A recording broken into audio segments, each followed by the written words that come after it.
అందరికి నమస్కారం. నా పేరు డాక్టర్ మహేష్ బాండా.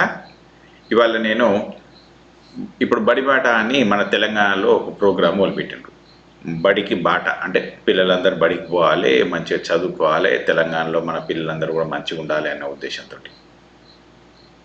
కానీ అసలు హైదరాబాద్లో సిటీ సెంటర్లో ఎర్రమంజిల్ గవర్నమెంట్ హై స్కూల్ ఉంటుంది. ఎర్రమంజిల్ గవర్నమెంట్ హై స్కూలు ఎప్పుడో 1960s అంటే మోర్ దాన్ 60 years అయింది. అది 60 సంవత్సరాల నుంచి నడుస్తున్న స్కూల్ అది. ఇవాళ కూడా ఆ స్కూల్కి 600 మంది పిల్లలు ఉన్నారు. అడ్మిషన్స్ ఈ సంవత్సరం కూడా చూస్తే బాగానే ఉన్నాయి. ఓకే, 100 కంటే పైనే ఉన్నాయి. ఇంకా ప్రాపర్ నెంబర్ మనకు తెలియదు కానీ నా దగ్గర లేదు, బట్ మోర్ దాన్ 100 అయితే ఉన్నాయి. సో ఇంత పెద్ద స్కూల్కి దారులు 5 రకాలుగా ఉంటుండే ఒకప్పుడు. సో ఇది చూడండి ప్రజలారా, just I will show you something.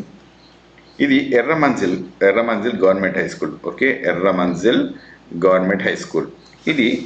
దీనికి 4-5 దారులు ఉంటుండే ఒకప్పుడు. ఇప్పుడు మార్కెట్ రోడ్ ఒకటి, ఆ సూపర్ మార్కెట్ ఎదురుంగా ఒకటి, ఎర్రమంజిల్ కాలనీ రోడ్ ఒకటి, ఇంకా అట్లా 2-3 ఇంకా 4-5 రోడ్లు, ఇంకా 3 రోడ్లు ఉంటుండే, ఇంకా 2 రోడ్లు ఉంటుండే. సో ఇప్పుడు ఏమైందంటే ఇక్కడ స్టోరీ, ఈ రోడ్లన్నీ మూసేసి వీళ్ళు ఎటు నుంచి పోతుండంటే నిమ్స్ నుంచి వెళ్తుండ్రు. నిమ్స్లో దారి ఉంటుంది కదా, మీ అందరికి ఐడియా ఉండొచ్చు. నిమ్స్ దారి ఒకటి ఉంటుంది. నిమ్స్ దారి గుంట పోవాలి వాళ్ళు. మొత్తం ఈ అవుట్ పేషెంట్ బ్లాక్, తర్వాత ఇన్ పేషెంట్ బ్లాక్, తర్వాత వాళ్ళ మిలీనియం బ్లాక్, ఇవన్నీ దాటుకొని పిల్లలు మొత్తం ఈ పంజగుట్ట మెయిన్ రోడ్ ఉంటుంది కదా, అక్కడ నుంచి దాటుకుంటూ అక్కడ ఎర్రమంజిల్ స్కూల్ గారికి వెళ్ళాలి. సో అంత లాంగ్ డిస్టెన్స్ ఇట్లా మొత్తం నడుచుకుంటూ పోవాలంటే ఎంత దూరం ఉంటుంది చూడండి. It's a long distance. Point 1. Point 2 ఇంకోటి ఏంటంటే, ఇక్కడ ఈ పిల్లలు ఇన్ఫెక్షన్స్ ఉంటాయి అక్కడ, ఇంకా రోగులు వీళ్ళందరూ ఉంటారు. వాళ్ళందరికి వచ్చే ప్రాబ్లమ్స్ ఎన్నో రకరకాలుగా ఉంటాయి అనుకో. లెట్ సే ఇన్ఫెక్షన్స్ డిసీజ్ మాట్లాడుకుందాం మనం. పిల్లలు రోజు వాళ్ళ నుంచి ఆ దారి నుంచి వెళ్ళాలండి. ఇదేనా మనం చేయాల్సిన పద్ధతి?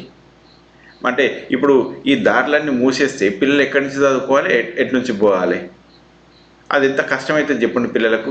మరి మనందరికీ కూడా పిల్లలు ఉంటారు, మనం అందరం కూడా అందరు చదువుకొని బయటకు రావాలన్న ఉద్దేశం మన అందరికి ఉన్నప్పుడు, ముఖ్యమంత్రి గారు who is the minister of education as well, ఆయన కొంత చొరవ తీసుకొని దీన్ని ఆపాలి ఖచ్చితంగా.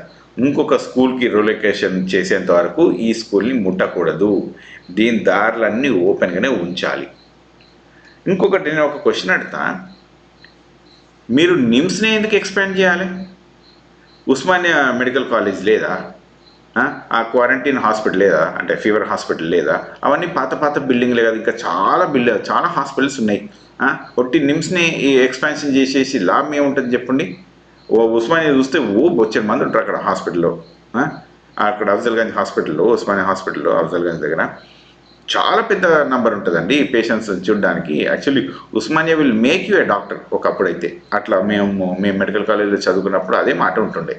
Okay, so what I mean to tell is, ముఖ్యమంత్రి గారు దయచేసి మీరు ఈ ఒక నిమ్స్ అనే కాకుండా ఈ గవర్నమెంట్ మెడికల్ కాలేజెస్ కూడా కొన్ని ఉన్నాయి, అవి ఫోకస్ చేయండి. ఉస్మానియా మీద కూడా ఫోకస్ చేయండి. ఆ ఫీవర్ హాస్పిటల్ ఇట్లాంటి వాటి మీద కూడా ఫోకస్ చేయండి.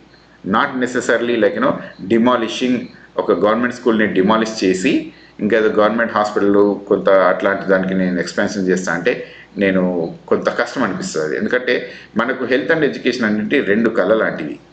ఓకే, ఒక కన్నును కాపాడడానికి ఇంకో కన్నును తీసేస్తాను అంటే ఇది కరెక్ట్ కాదు. దయచేసి మీరు ఆలోచించాలి.